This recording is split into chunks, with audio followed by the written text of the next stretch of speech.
बहुत बहुत धन्यवाद मुझे यहाँ पर आज इनवाइट करने के लिए। उज्जवल जी हमारे बीच में बैठे हुए हैं, बड़ा सौभाग्य है, प्रणाम करता हूँ आपको। और आप सबका भी बहुत बहुत स्वागत और अभिनंदन है आज के इस कार्यक्रम में जो मनोज जी ने यहाँ ऑर्गेनाइज किया है। मैं आपको नंबरों के बारे में बताऊं तो उससे पहले मैं थोड़ा सा आपका रिव्यू जानना चाहता हूं कि आप किस किस फील्ड से हैं, क्योंकि मुझे क्या बताना है मुझे अभी नहीं पता, तो मैं अभी सोचूंगा अभी क्या बताना है। आप लोगों में से एस्ट्रोलॉजी कितने लोग जानते हैं, ज्योतिष कितने लोग जानते हैं? सभी लोग जानते हैं, ज्योतिष जानते हैं, तो ठीक है। आज मैं नंबरों को ज्योतिष के साथ मैं एक बार बस एक सेकंड लूंगा। हमारे बीच में जैन साहब हैं, जबरदस्त एस्ट्रोलॉजर हैं। टैरो कार्ड के लिए मैं उन्हें सौभाग्य कृपा करके स्टेज पे आए। रिपिन डागर जी हैं, वह भी स्टेज पे आए। पीके गुप्ता जी हैं, गुरुदेव आप भी आ जाए आगे, आइए प्रभु आइए। तो अगर प्रभु आप भी आ जाए, आपका जैन साहब आइए प्रभु आ जाए। अगर आप लोग ज्योतिष नहीं जानते होते तो मैं आपको टिप्स देता भी, ये नंबर इतनी बार आता है तो आपकी जिंदगी में ये प्रभाव है, ये नंबर इतनी बार आता है तो आपकी जिंदगी में ये प्रभाव है।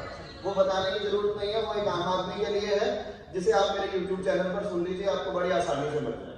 पर आज एक बहुत ही इंपॉर्टेंट टॉपिक मैं आपके साथ डिस्कस करने जा रहा हूं, जो हमें बहुत बड़ी समस्या आती है, खासकर जब हम लोग न्यूमरोलॉजी से प्रेडिक्शन करते हैं। जब न्यूमरोलॉजी से हम लोग प्रेडिक्शन वाले पार्ट पे आते हैं, बहुत सारे कहते हैं कि यार हमने ये नंबर यूज किए थे, हमें तो उसके रिजल्ट नहीं मिले। देखिए, ज्योतिष और अंक ज्योतिष का एक बहुत ही गहरा संबंध होता है आपस में,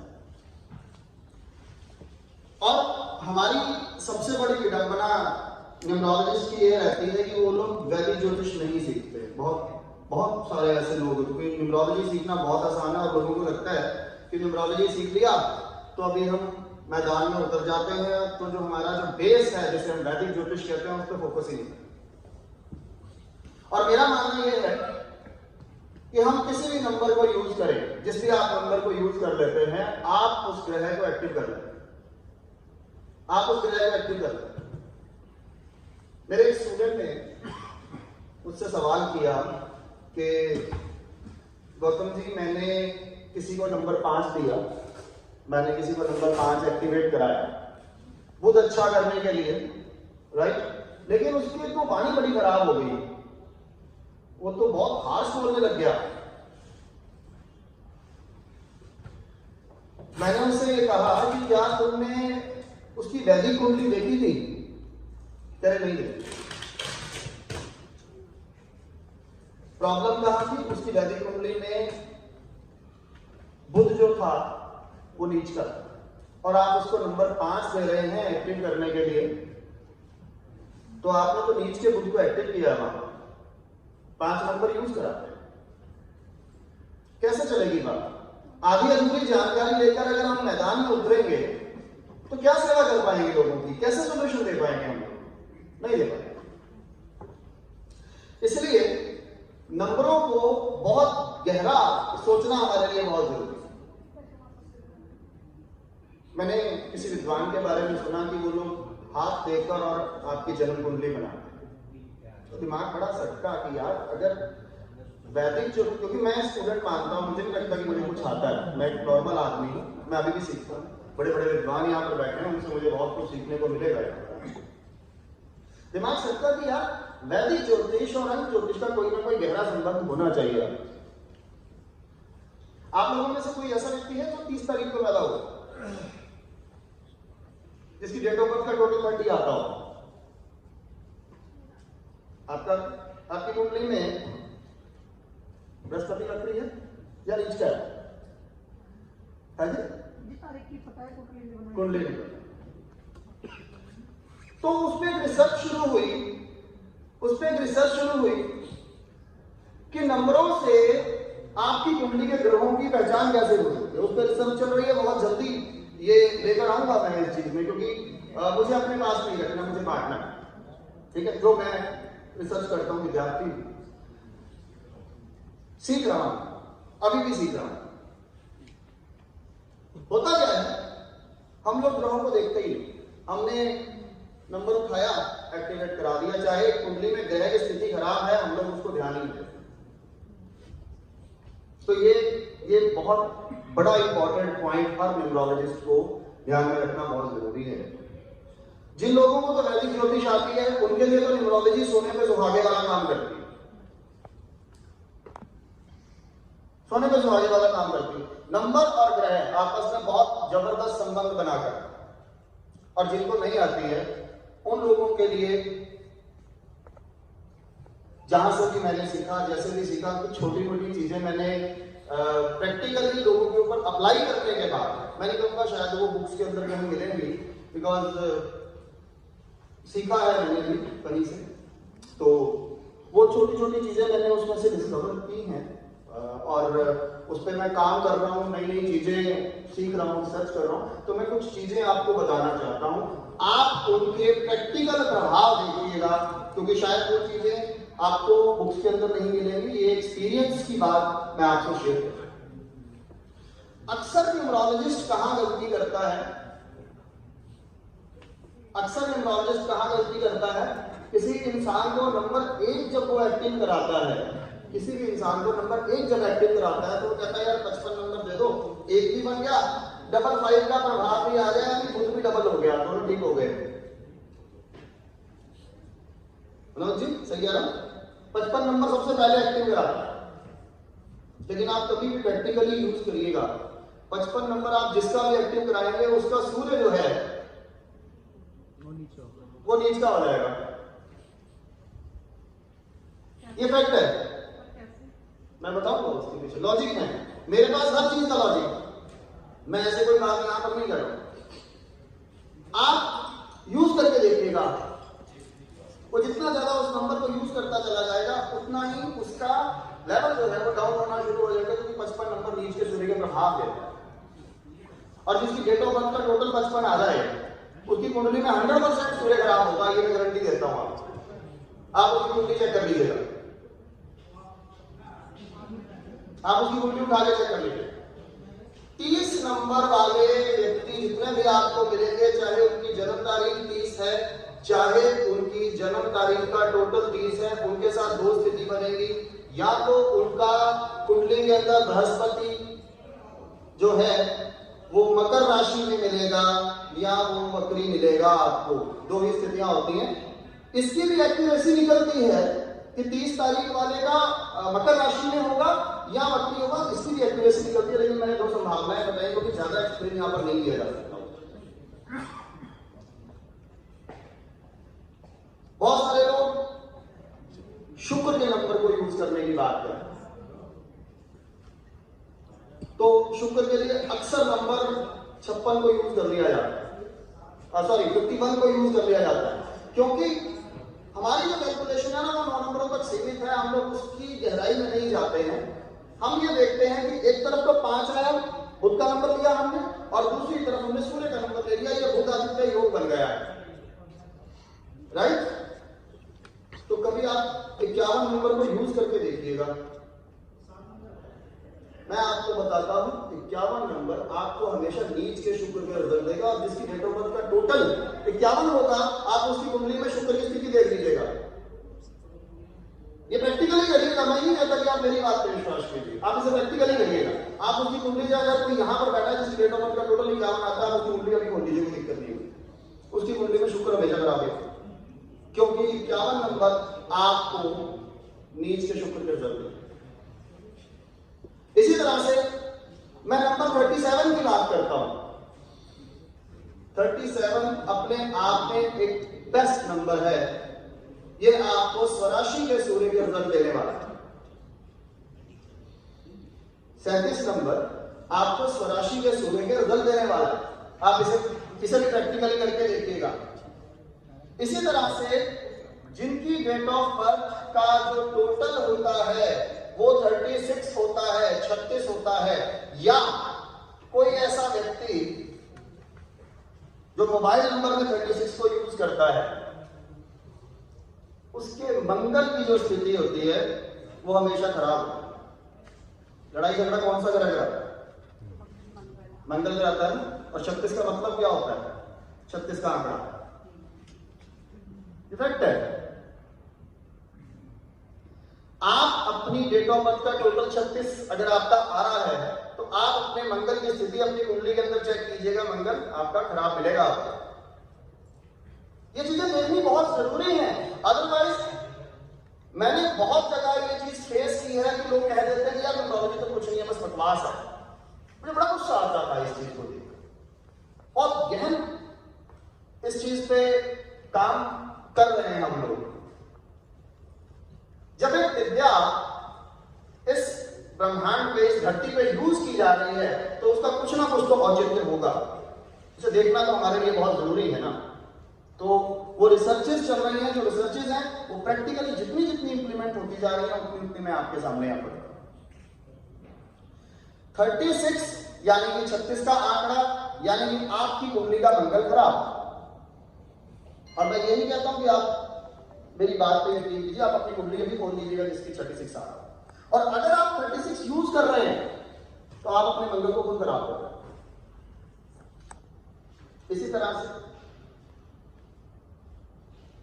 30 नंबर की बात करते हैं, जिनकी तारीख 30 या जिनका डेट ऑफ बर्थ का टोटल 30 आ जाता है। देखिए मैं यहां पर बृहस्पति की बात करता हूं, बृहस्पति मैं मानता हूं 30 नंबर मैं उच्च का बृहस्पति मानता हूं, ठीक है, उच्च का बृहस्पति होता है 30 नंबर। जहां मैंने बृहस्पति के उच्च के होने की बात की, देखिए सर मुझे वैदिक का इतना ज्ञान नहीं है, मुझे इतना वैदिक का ज्ञान नहीं है, मैं कोशिश कर रहा हूं एक छोटी सी। जहां बृहस्पति की बात आ जाती है वहां ज्ञान की अधिकता हो जाती है, उच्च का बृहस्पति ज्ञान की अधिकता की तरफ आता है। जब वो ज्ञान की अधिकता की तरफ आ जाता है तो फिर भौतिकता के साथ उसका संबंध नहीं रहता है किसी तरह से। जहां ज्ञान की बात होती है वहां भौतिकता उसके ऊपर प्रभावी नहीं होती। तो जिनका जन्म तारीख 30 है या जिनकी डेट ऑफ बर्थ का 30 है, उनका भौतिकता से लगाव आपको बहुत कम मिलेगा। भौतिकता से उनका लगाव आपको कम मिलेगा, इसी वजह से उनकी कुंडली के अंदर आपको बृहस्पति या तो अत्री मिलेगा या नीच का मिलेगा। आप चेक करके देखिएगा। मुझे वैदिक का जितना भी ज्ञान है मैं नहीं कह सकता, लेकिन मैं कनेक्ट करने की एक छोटी सी कोशिश कर रहा हूं, प्रयास कर रहा हूं एक विद्यार्थी की तरह। शुक्र के लिए सबसे बेस्ट जो नंबर मेरी नजर में है वो है 105। ये आपको मीन के शुक्र के रिजल्ट देता है, ये आपको मीन राशि के शुक्र के रिजल्ट देता है। जबकि मैंने 51 नंबर जब आपको बताया तो 51 नंबर आपको कन्या के शुक्र के रिजल्ट देगा। अब आप अपनी कुंडली के अंदर अप्लाई करके देख लीजिए कि कहां आता है। सेम 104 जो नंबर होता है वो आपको नीच के बुध के रिजल्ट देगा, जबकि 50 नंबर आपको कन्या राशि के बुध के रिजल्ट देगा। प्रैक्टिकली ये चीजें अप्लाई हैं, मैंने बहुत सारी कुंडलियों के ऊपर भी इस पर रिसर्च किया है, और सिर्फ कुंडलियों पर ही नहीं रिसर्च किया, क्योंकि व्यक्ति की जो पहचान होती है उसके स्वभाव से होती है, और ये उनके स्वभावों में ये विशेषताएं देखी जाती हैं साइकोलॉजी में।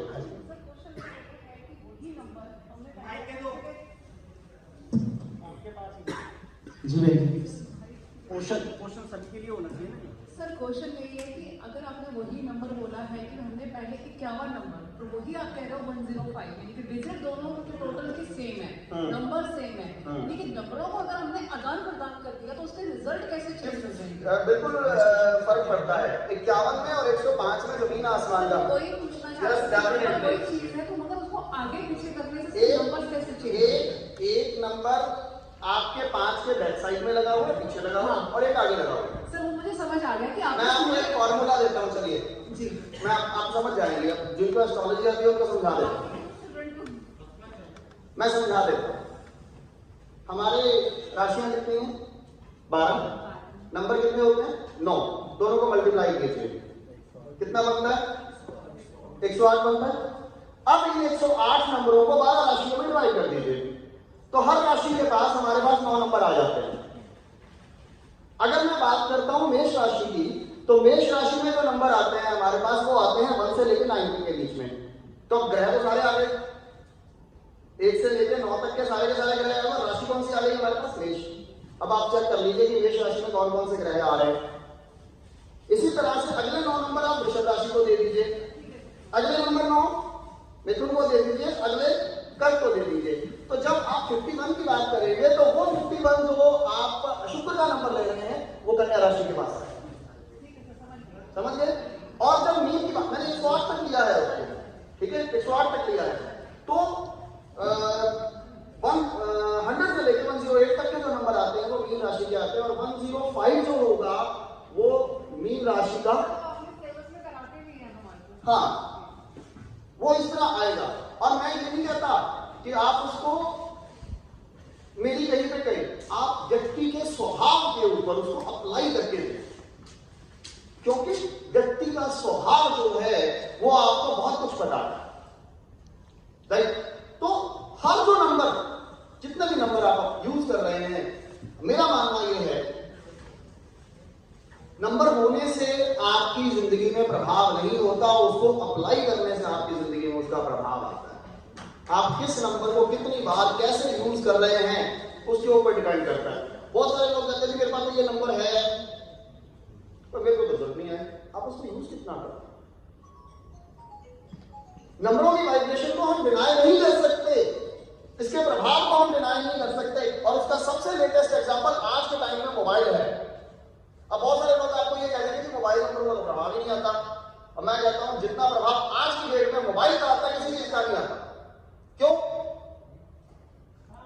हम रात को सोते समय सबसे पहले इसी को यूज करते हैं, सोने से पहले इसी को यूज करते हैं, सुबह उठते इसी को देखते हैं, उसके बाद हम बाथरूम में जाते हैं इसी को लेके जाते हैं, और बाथरूम से निकलने के बाद हम अपने हाथ धोते हैं, हमने कभी मोबाइल को नहीं धोया, और यही मोबाइल साथ ही किचन में जाता है, साथ ही मंदिर में जाता है। भैया हम तो नहा के जाते हैं, इसको तो नहीं नहा के लेके जाते आप।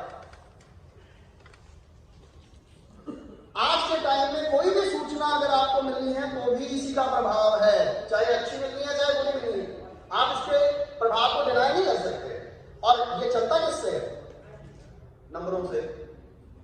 मैं प्रैक्टिकल बात कर रहा हूं बहुत ज्यादा। पुराने समय में ये नहीं होता था तो हमारी जिंदगी में सुख शांति थी, आज ये है तो हम इसके उपयोगिता को, इसके प्रभाव को डिनाई कभी नहीं कर सकते। और हम ये करते हैं, बाथरूम के अंदर सबसे ज्यादा इसको लेके जाया जाता है, और वो लोग ज्यादा लेके जाते हैं जिनकी कुंडली में चंद्रमा 6 8 12 का होता है, वो तो पक्का लेके जाते हैं इसको। आप अपनी देख लीजिए, अपनी कुंडली उठा दीजिए, मुझे नहीं ज्योतिष आती है, मैं प्रैक्टिकल बात करता हूं तो लोगों के ऊपर अप्लाई करता हूं। जिन लोगों की कुंडली में 6 8 12 का चंद्रमा है वो 100% अब बाथरूम बैठते हुए ये मोबाइल अपना साथ में लेके जाएंगे और चोरी पे लेके जाएंगे ताकि कोई देख ना ले उसको।